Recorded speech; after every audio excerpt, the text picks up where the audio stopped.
I'm Abigail Richards, 28 years old, and this morning I stood at the window of my office on the 6th floor of Boston Memorial Hospital, watching the city wake up below 6 years ago. I woke up from spinal surgery alone while my parents were 2,000 miles away, beaming in graduation photos with my sister. I remember scrolling through their posts from a hospital bed wrapped in gauze and silence. Now that same sister is here applying for a position at my hospital, and she has no idea whose hands her future rests in before I get into it. Tell me where you're tuning in from and hit like or subscribe. If you've ever felt like the one who was always left behind, I was born in Portland, Oregon, the older of 2 daughters in a house where birthdays were carefully photographed, and refrigerator magnets came from dance recitals, not science fairs from the beginning. The message was clear: be good, be helpful, and above all, don't make trouble. My parents believed in fairness on paper, but in practice everything shifted. When my sister Eleanor was born, she cried louder, played cuter, needed more, and I learned early on that quiet cooperation earned less attention than chaos. I remember my 7th birthday. I had picked an ice cream parlor party with 5 friends. We planned it for weeks, but that morning Eleanor decided she wanted to go to the Children's Museum instead.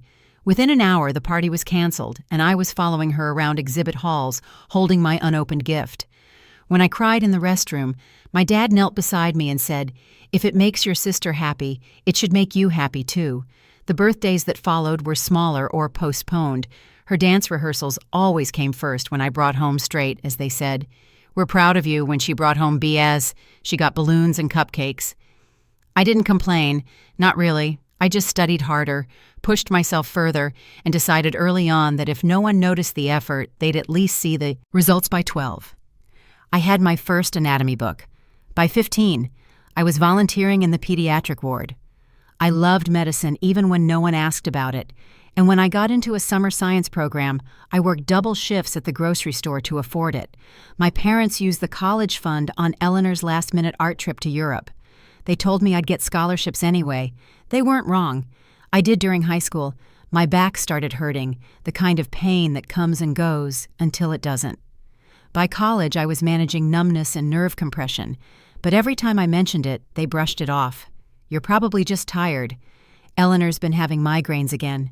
Can you help her with her laundry?" I kept my mouth shut until one night in my final year of med school, I collapsed in the hallway, couldn't move, couldn't feel my legs, and MRI showed severe spinal compression. The neurosurgeon said we couldn't wait. Surgery was scheduled for May 15th, and I knew what that meant. It was Eleanor's graduation that night. I called my parents, and for the first time in my life, I asked for something directly. I told them I was scared that this was serious, that I needed them. My mother said she'd call Eleanor and see what could be arranged. When the phone rang an hour later, she told me they had decided they were going to the graduation. "You'll be in good hands." My father said, "Your doctors are excellent." I tried to explain again that this wasn't just back pain, that waiting even 2 days could mean permanent damage, but they'd already bought the plane tickets and Eleanor had worked so hard. I hung up and stared at the ceiling until morning. The next day, a friend drove me to the hospital. I signed my own consent forms and listed my roommate as my emergency contact.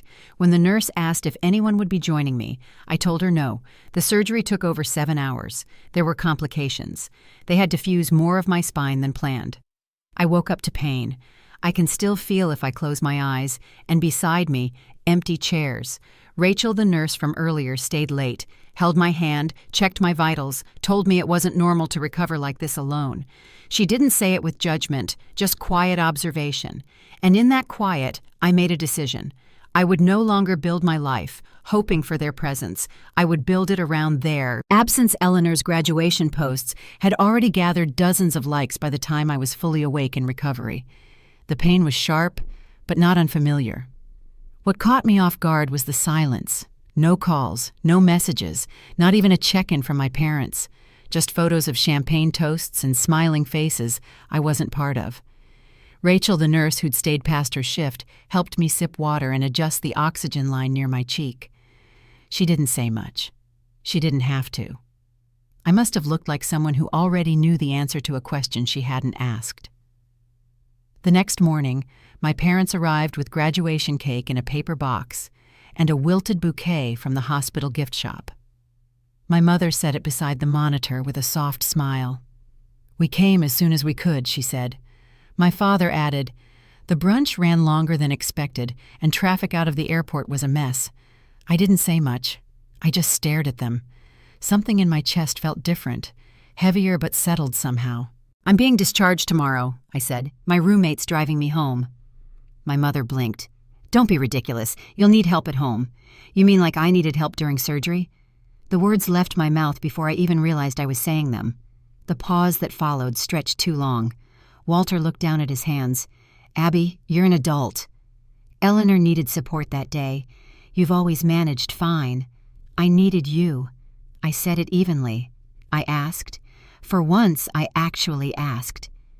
Carolyn's smile faltered. "That's not fair." "I think we're done here," I said quietly. "You can go now." They left without arguing, though not without confusion. I didn't call them for 3 weeks. When I finally did, it was to confirm that my follow-ups were scheduled and that I was walking again with assistance. No small talk, no emotion, just facts.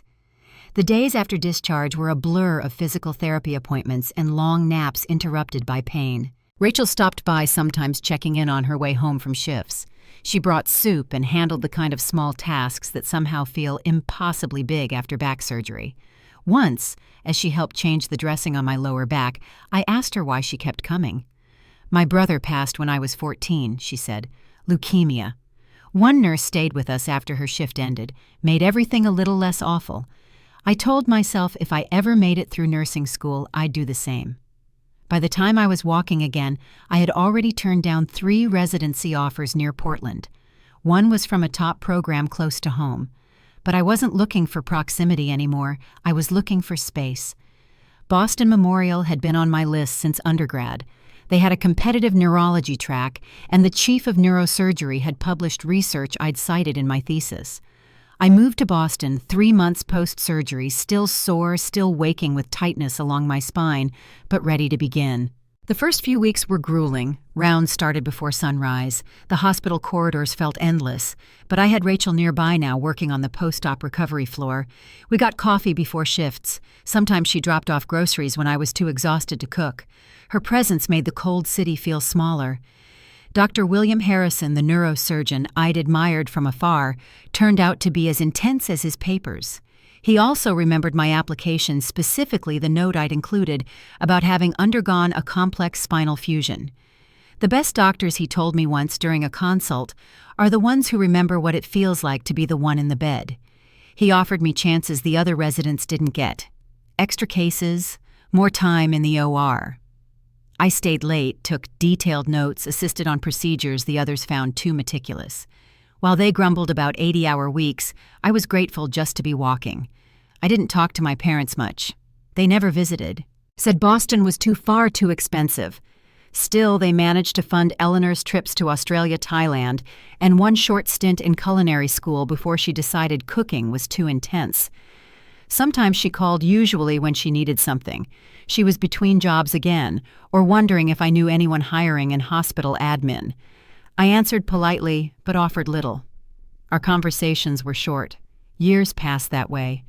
My second year, I began assisting Dr. Harrison on spinal cases.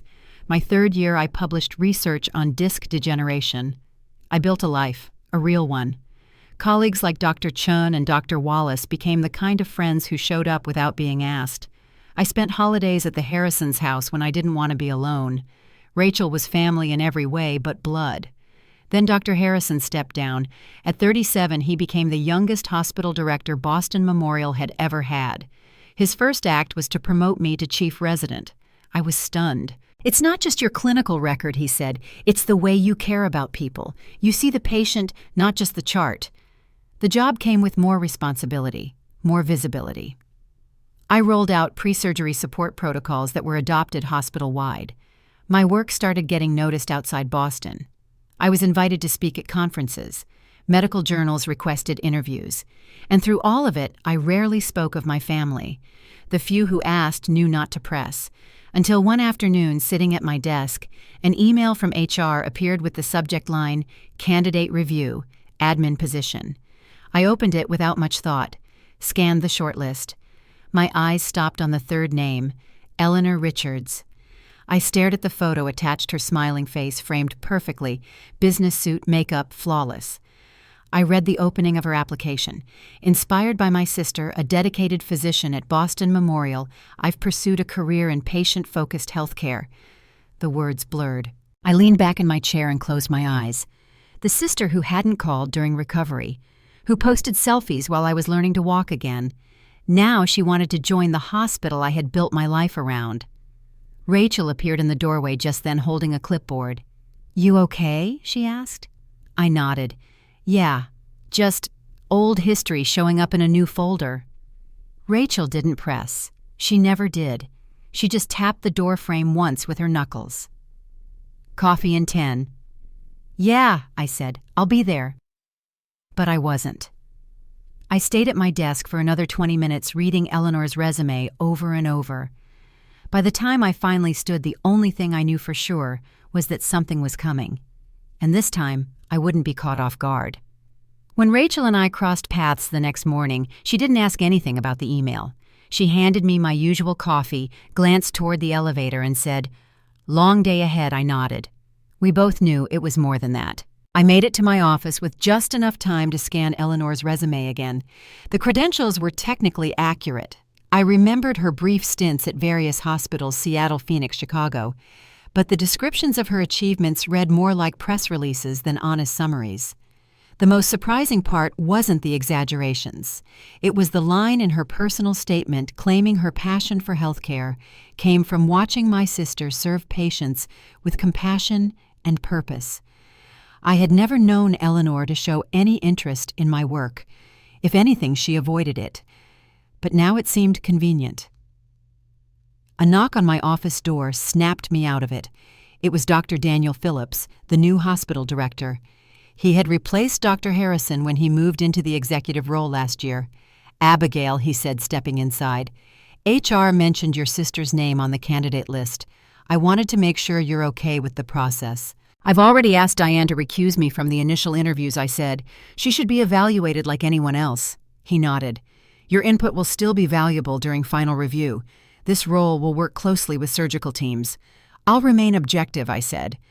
"I don't doubt it," he replied. "Just wanted to check in." He gave a short nod and left. An hour later, the front desk called. Eleanor had arrived unannounced. I walked down to the main lobby and saw her before she saw me standing near reception, scrolling through her phone.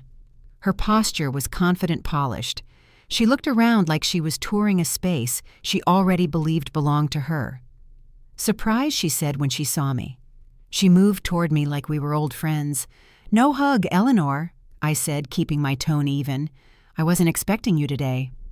"Interview's in 2 hours," she said. "Thought I'd come early. Get a feel for the place." "This isn't a public tour," I said. "And I have back-to-back cases." She brushed it off. "I just wanted to say hi. Maybe you could give me some insight. Not the answers, just culture stuff." "I'm on the hiring committee," I said. "I've already recused myself from the early phase, but any advice from me would be inappropriate." Her smile flickered. "Seriously? We're sisters, which is why I've taken the steps to avoid conflict of interest." She tilted her head. "I thought you'd be excited. We could finally work together." I looked at the clock. "I have a surgery scheduled in 15 minutes. If you'd like to meet later, I can give you 20 minutes at 4 o'clock. Your office, second floor, room 2340. She seemed satisfied. "Perfect. I'll just walk around a bit." I returned to the surgical wing and didn't think about her again until hours later. At 4:15, she walked into my office, shopping bags in one hand and a takeout cup in the other. "This place is a maze," she said, sinking into the chair across from me. "They really need better signage." "The signage is clear if you read it," I said. She set her cup on the desk. "So, how have you been?" "I'm busy, Eleanor." She gave a theatrical sigh. "Things haven't been great. That's why I'm here. I need a fresh start." I waited. She told me her last hospital downsized, that she was laid off, that Boston Memorial was offering a better opportunity. "It's a senior position," I said. She nodded. "That's why I need your help. A good word." "I can't do that," I said. "And even if I could, I wouldn't. This position is earned, not gifted." Her smile faded. "You're really going to shut me out. This isn't about shutting you out. It's about process." She leaned forward. "After everything our parents did for you." I didn't react. "They paid for your education. You owe them." "I had scholarships and loans," I said. "They covered less than 20%. She waved that off. "Doesn't matter. They supported you. I'm not going to bend protocol for anyone." Eleanor softened her tone. "I need this job, Abby. Mom and Dad can't help anymore. They're struggling. I've got credit card debt. I've got no safety net. So you came here, to Boston, to my hospital. It makes sense," she said. "You're already established, and it'd give us a chance to reconnect. If you want to be part of my life, it has to be on honest terms, not assumptions or shortcuts." She didn't reply. After a few seconds, she said, "Just don't work against me. I'm treating your application like any other," I said. "That's all I can promise." She nodded and changed the subject. For the next 15 minutes, we talked about Boston neighborhoods, rents, weather. It was the most civil conversation we'd had in years. Then as she gathered her bags, she paused. "You know, I never really understood why you made such a big deal about that surgery. It was just a back procedure, right?" I didn't respond. Everything turned out fine. Before I could say anything, the hospital pager went off. "Emergency consult in the ER. I have to go," I said, reaching for my coat. "I'll see you at the interview." Then she said, "Thanks for the tips." After she left, I sat for a moment. Rachel and I had dinner that night. I told her what Eleanor said. She called it just a back procedure, I said. Rachel's face didn't change much. "She doesn't know, does she?" She never asked. Maybe she should. I looked at my hands. I never told them. Rachel leaned back. "Maybe it's time." I nodded slowly. "Maybe." Later that night, a text came in. "Interview prep tomorrow. Wish me luck. P.S. If I get this job, we should totally be roommates. Rent's insane here." I stared at the screen for a long time before turning off the light. Some things didn't change, but something else had started to. The day of Eleanor's final interview started with a hot wind rolling off the river. One of those Boston mornings where the heat rose early, pressing against the glass in my office before I'd even taken off my coat. I stood by the window with my coffee watching the courtyard fill with staff heading into the building, then turned to review the candidate files again. 3 names remained. Michael Thornton had solid experience, but little innovation. Zara Mahmood's work at Johns Hopkins had earned national attention. And then there was Eleanor. Her resume had passed through HR's initial round, though I'd flagged several bullet points as likely embellished. Diane said she'd interviewed well, confident, engaging, plenty of ideas for improving patient satisfaction. At 9:30 sharp, Diane escorted the first candidate into the conference room. We interviewed Michael first. His answers were competent, but he lacked the creative energy we were hoping for. Zara followed, articulate, prepared, with real metrics behind her proposals. She had the kind of presence that filled a room without trying. Then it was Eleanor's turn. She entered with the ease of someone used to attention. Her suit was expensive makeup, flawless smile, practiced but warm. She greeted everyone with polished charm, saving me for last. "Dr. Richards," she said, extending a hand. "Thank you for this opportunity." "Ms. Richards," I replied. "Please have a seat." Dr. Phillips opened the questioning. Eleanor described her management style as collaborative, focused on listening.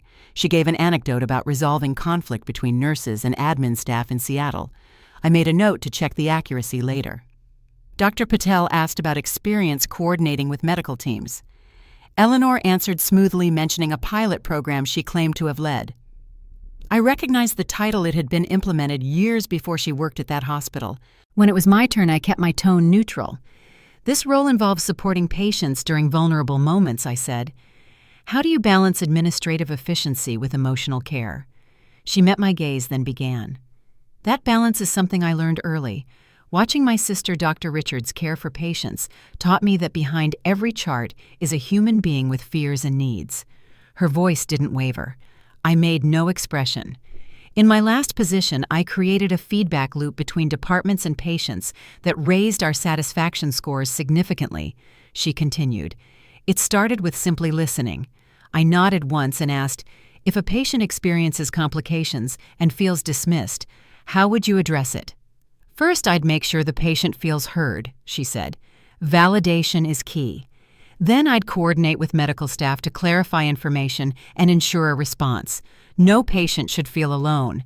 I let the answer land, then passed the floor to the next committee member. The interview wrapped up smoothly. As Diane let her out, Dr. Patel leaned over. Very poised, she said, but light on direct experience. Dr. Phillips glanced at me. Dr. Richards. Thoughts? I'll wait until we've reviewed all candidates, I said. Given our relationship, I'm approaching this with extra care. He nodded once. Understood. Zara was the clear standout. Michael had stability, but less vision. Eleanor had presence, but her specifics didn't hold up under closer review. Still, I kept my comments restrained. We broke for lunch just after noon. Diane stopped by my office. Your sister asked if she could meet with you. Tell her I'll see her briefly, I said. 15 minutes. Eleanor was already waiting by the time I arrived. She sat in my office chair with one foot tucked behind the other, scrolling through her phone. How do you think it went? She asked, looking up. You know I can't share that. Not officially, she said. Just curious. Sister to sister. The same rules apply. She frowned. You were watching me the whole time, judging. I was evaluating Eleanor. That's my responsibility. She stood paced once across the room. I told you I need this. Mom and Dad can't help anymore. They're talking about selling the house. I stayed quiet. I thought this would be a good way to fix things. You and me. If we worked together, maybe we could be close again. Eleanor, I said, if you want a relationship, it has to start from honesty, not assumption, not leverage. Her voice dropped. Just don't block me. Please. I'm not, I said. You'll be considered like anyone else. That's all I can promise. Her next words were quieter. Why are you still angry? I looked at her. Do you really not know? It was a back surgery, she said. You recovered. I graduated. We both moved on. It wasn't just back pain, I said. It was emergency spinal surgery.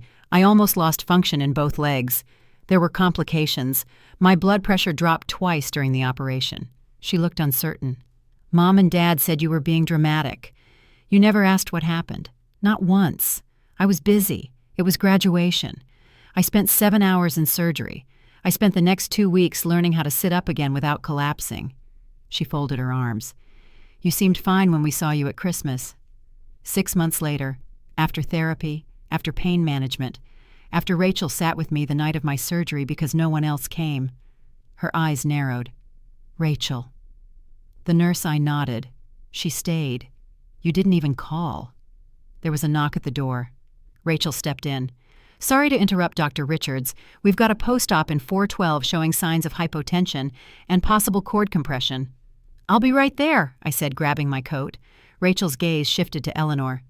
You're Eleanor? Yes, Eleanor said. Do I know you? Rachel didn't blink. No, but I know you. I'm the nurse who stayed with your sister the night she came out of surgery.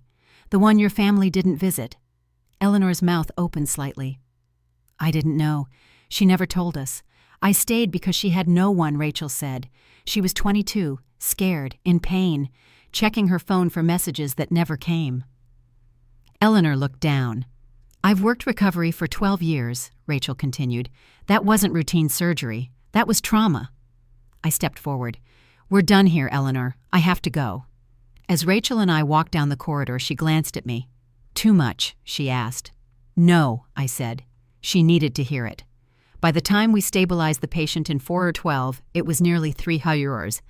I slipped into the conference room just as Dr. Patel was finishing her final notes. Everything all right, Dr. Phillips asked. Emergency consult, I said. Apologies for the delay. He nodded, then turned to the group. Let's begin. We reviewed each candidate carefully. When it came to Eleanor, I kept my voice steady. Ms. Richards presented well, I said. But some experience appears overstated. Her examples lacked supporting data. I agree, Dr. Patel said. Her confidence is impressive, but her claims were difficult to verify. Diane looked down at her notes. Her references were positive but vague. Dr. Phillips summarized. It seems we're in agreement. Ms. Mahmoud is the strongest candidate. There were no objections. Diane gathered her folder. I'll notify them this afternoon. If you'd prefer I speak with your sister, she offered gently. No, I said. Treat her like any other candidate. No more, no less. I returned to my office hoping for a quiet hour to finish patient notes. But Eleanor walked in without knocking, face flushed. "You sabotaged me," she said. "The committee made its choice," I replied calmly. "I told you I needed this job. After everything you couldn't give me that in this hospital positions are earned, not given. You've always been jealous of me," she said. "You couldn't stand me having success here." I stood. "That's enough. You're punishing me," she insisted. "For that surgery, for graduation, you're still holding it over me." "No one is punishing you," I said. "You weren't the most qualified candidate." She looked at me, and for the first time something cracked. "Mom and Dad are broke because of me," she whispered. "They helped me through every failed job, every move, every card. And now, they're talking about selling the house." I didn't answer. Her voice softened. "I thought if I got this position, I could finally help them. I could stop being the problem." Voices in the hallway grew louder. Then I heard it, my father. "We're here to see Dr. Abigail Richards." Eleanor turned pale. "You called them?" "No," I said. "Did you?" She nodded slowly. "I wanted to ask if they remembered the surgery like you did. I didn't know they'd show up." I walked to the door just as Carolyn and Walter appeared. They looked older than I remembered. "Abby," my mother said gently, "it's been a long time." Behind them, Dr. Phillips stepped into the hallway. He looked between us, then gave a respectful nod. "Dr. Richards, we'll finish this later." I stepped aside.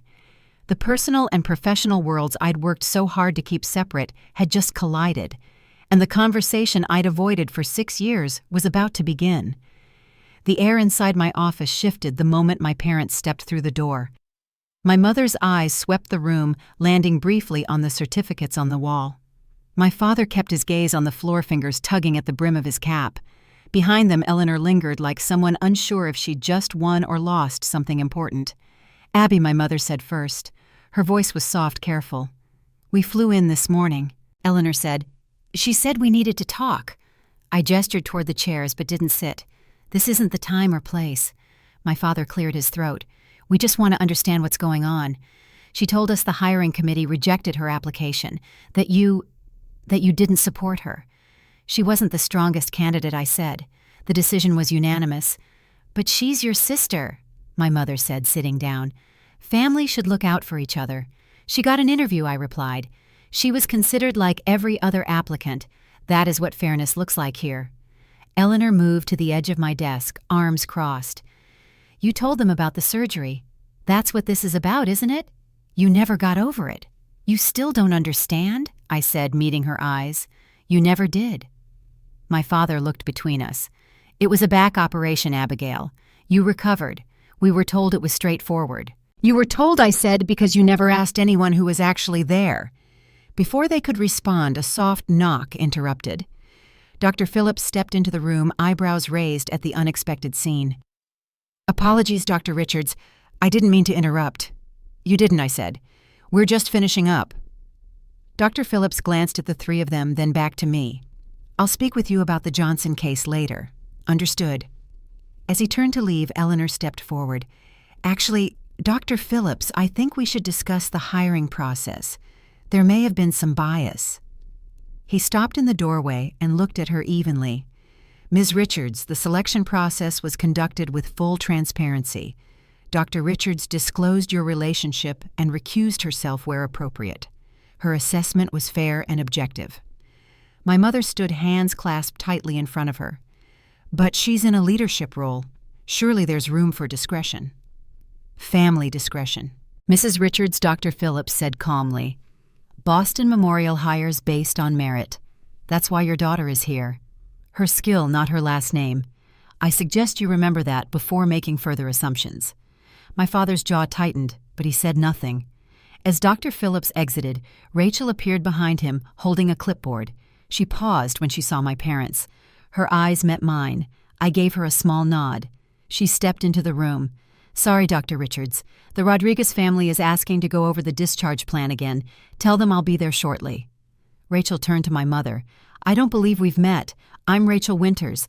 I was Abby's recovery nurse after her spinal surgery." My father blinked. "The surgery during Eleanor's graduation." "Yes," Rachel said. "The one where she had no visitors. I stayed past my shift because no one came." Eleanor opened her mouth, but Rachel didn't stop. She lost a lot of blood. Her pressure dropped twice. She developed a spinal fluid leak post-op. "That's not routine. That's not something you walk off." My mother's hand covered her mouth. My father stared at Rachel like he was trying to rewrite every memory with a new one. "I was there," Rachel said. She checked her phone every hour for a message, a call, anything. "Why didn't you tell us?" my mother asked, her voice cracking. "I stopped expecting anything from you the minute I woke up alone," I said. The room went still. Rachel stepped back. "I'll tell the Rodriguez family you'll be 5 minutes." She left, and the door closed behind her with a soft click. My mother lowered herself into the nearest chair. "We didn't know." "You didn't ask," I said. "You were too busy posting pictures at Eleanor's graduation to ask." My father rubbed his temples. "We thought it was just back pain. We didn't think You didn't think at all," I said. "And now you're here asking me to fix Eleanor's career. Like that day never happened." "We're not asking for that," my mother said. "We just want to understand." I turned to Eleanor. "And you? What exactly were you hoping for?" She looked down. I didn't realize how serious it was. "Because you never cared to find out." She looked up, her voice low. "I'm sorry. About the surgery. About everything." The silence stretched between us. "I need to get back to my patients," I said. "This conversation is over." My father stood slowly. "Abigail, thank you for hearing us."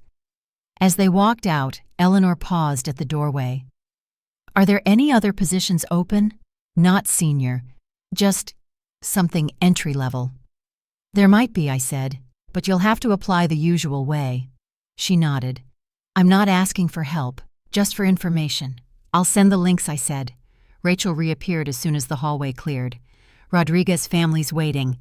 I followed her down the corridor. At the elevator, she glanced over. "You okay?" "I will be," I said. Back in my office later that evening, I drafted a brief professional reference for Eleanor. Nothing exaggerated, just the truth: communication skills, previous administrative roles, potential for growth. I attached the coordinator position listings from Mercy General. The next morning, she sent a one-line reply. "Thank you. No emojis. No assumptions. Just 2 words. It was a start." 3 weeks after the interview committee closed Eleanor's file, I received a forwarded email from a contact at Mercy General. One of their entry-level coordinator positions had opened unexpectedly. I added a short note and forwarded the link to Eleanor. A few days later, she emailed back, "I applied. No expectations. Just thanks." I didn't respond, but I saw her name on their internal schedule 2 weeks later. She'd been hired as a patient advocacy coordinator, a probationary role. The next time we spoke, it was over coffee at a small cafe near Mercy General's east entrance. Eleanor was already seated when I arrived, nervously smoothing the front of her blouse. "It's not glamorous," she said, "but I'm learning a lot, listening mostly, trying to figure out what I actually bring to the table." "That's how it starts," I said, "showing up and paying attention." She nodded. "And therapy. I've been going twice a week since Boston. That part caught me off guard. After everything Rachel said, and the way the staff respected you, it made me look at myself differently. I didn't like what I saw." We sat in silence for a moment. Then she added, "Our parents are in therapy too, family counseling. They wanted me to ask if you'd ever join a session." I didn't answer right away. The idea of sitting in a circle dissecting history with the people who had rewritten mine without ever asking, it felt like a mountain I hadn't decided to climb. I'm not sure I said eventually, "But it's good they're doing something." "They cry a lot," she said, trying to smile. "Dad keeps saying he didn't know, that nobody told him. They didn't ask," I said. "That's the part that doesn't change." Eleanor didn't argue. "I've been sending them part of my paycheck. It's not much, but it helps." That quiet sentence, responsibility instead of expectation, was something I'd never heard from her before. A few weeks later, I saw her again at an inter-hospital committee event on patient care transitions. She greeted me from a distance, waited until I approached. Her name badge had changed now, Senior Patient Advocate. When I asked about it, she said, We started a communication protocol for non-English speaking patients. It's small, but it's working. That same afternoon, she handled a combative audience member during a workshop session with calm authority. She cited data-explained implementation strategy and admitted where improvements were still needed. No charm, no pretense, just clarity. That evening over dinner, she asked softly, "Do you think I've changed?" "You're different," I said. "You're doing the work." 6 months after her interview at Boston Memorial, she emailed again. She was applying for a mid-level role at Mercy General, not asking for a reference, just letting me know. At her request, I attended her presentation for the hiring committee. It was focused, practical, grounded in both research and lived experience. She spoke about trust between hospitals and patients, what it takes to build and what it costs when it's broken. We had coffee afterward. She asked, "Did I overshare?" "No," I said. "That's what advocacy looks like." A week later, she got the job. Around the same time, our father sent a short email. It was the first time he'd acknowledged the surgery directly. "Abby, I'm sorry we weren't there when you needed us. I see it now. I don't expect anything, but I wanted you to know." I didn't reply right away. I waited until I could say something real. "Thank you," I wrote back. "I'm still figuring out what comes next, but I appreciate your words." A few months passed quietly. We sent occasional updates. Neutral, respectful. Then one morning, Eleanor invited me to a hospital luncheon. She was receiving internal recognition for patient experience innovation. It wasn't public-facing, no speeches. But I said yes. As I watched her accept the small certificate, I didn't feel rivalry or distance, just the strange, steady rhythm of two lives learning how to run alongside each other without colliding. Afterward, she walked me to my car. "I'm thinking about asking Mom and Dad to visit," she said. "Just for coffee. No pressure. Just time." I nodded. "That sounds okay." She hesitated. "Would you come?" "Maybe," I said. "If it stays honest." "It will," she said. "That's the part I'm learning." And for the first time in years, I believed her. 1 month after Eleanor started her new role at Mercy General, I received an email from their interdepartmental conference coordinator. I was invited to present on post-surgical patient education strategies. The event would be hosted at their downtown campus just across town from Boston Memorial. I accepted the invitation without hesitation. On the day of the conference, I arrived early to review my notes. The meeting space was bright, tucked behind the cardiac wing, with rows of Navy chairs and name cards on each table. I found my seat near the front. When I looked up, Eleanor was already there, setting up materials on a registration table. Her name badge read, Senior Patient Advocate. The new title wasn't a surprise. She'd mentioned it during a recent email, but seeing it printed felt like a turning point. She greeted me with a nod, then walked over during a break in setup. "I'm glad you came," she said. "There's a new segment this year. I'm co-presenting on communication protocol updates." "You've done good work," I replied. "It makes sense they'd want you on stage." She didn't linger after that, just gave a quick smile and returned to her task list. No pushing, no needling, just doing the job. Her presentation followed mine that afternoon. She opened with patient feedback data from their recent pilot program. Then she explained how they'd adapted the intake process for non-English speakers. Her voice was steady, her posture confident. When an audience member asked about implementation challenges, she didn't deflect or sugarcoat. "We made mistakes at first," she said plainly. "We learned from them, and the next version was better." After the session, several attendees lined up to speak with her. I watched from across the room. She stood there nodding, listening, really listening. Later that week, she emailed again. "Thank you for staying. It meant more than I can say."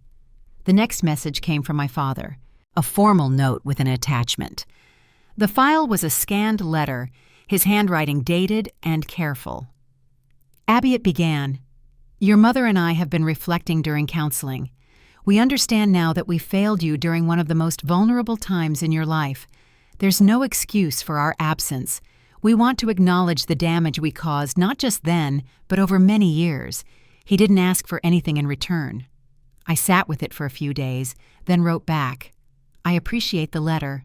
I'm not ready for more than this right now, but I recognize the effort." A few weeks later, Eleanor reached out again.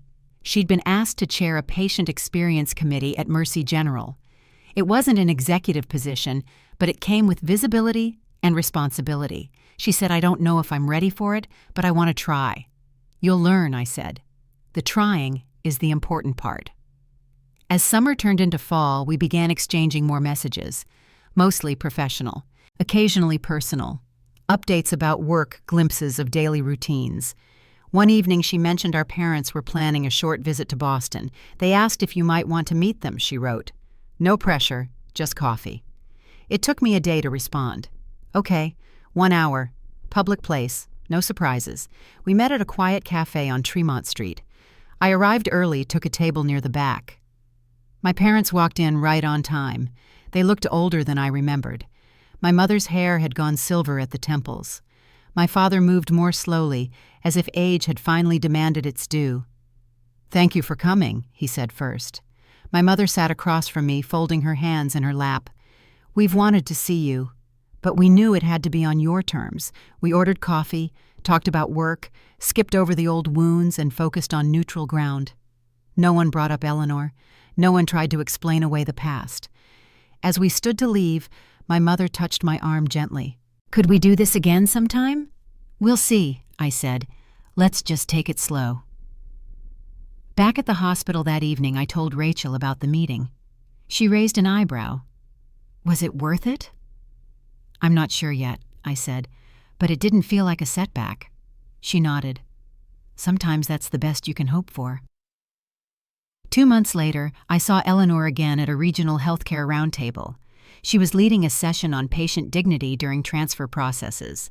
Her slide deck was simple, her delivery precise.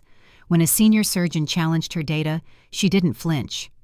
"We're still reviewing the second quarter," she said calmly, "but early indicators show a 12% increase in satisfaction scores."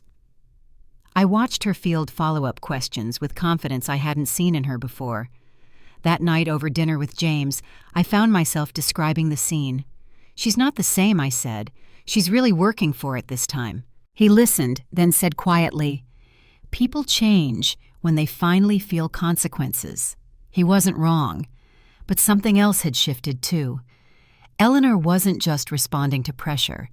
She was starting to build something for herself, something she didn't expect anyone else to protect or hand over. And in those careful steps, I could finally see the difference between apology and growth. 6 months after the regional conference, I stood at the back of a ballroom at the citywide healthcare recognition dinner. My name had been called moments earlier, and I was walking toward the podium as the audience applauded. Rachel stood near the front, clapping with that familiar, steady pride I'd come to lean on. I accepted the award from Dr. Phillips with a quiet nod, then turned to face the room. In my short speech, I thanked the colleagues who had shaped my journey. I spoke of the importance of presence, not just in patient care, but in family, in friendship, in life. I mentioned Rachel by name. I thanked James for reminding me that independence and love can share the same space, and I paused before I said the next name. To my sister Eleanor, I said, "Who taught me finally that transformation is possible if we're willing to face ourselves honestly." I saw her standing near the side doors, her eyes shining, one hand resting gently against her chest. After the ceremony, she found me just outside the hotel lobby. "I didn't know you were going to say that," she said quietly. "It was true," I replied. She hesitated. "Mom and Dad watched the live stream. They said to tell you they were proud." I nodded. "That's good to hear."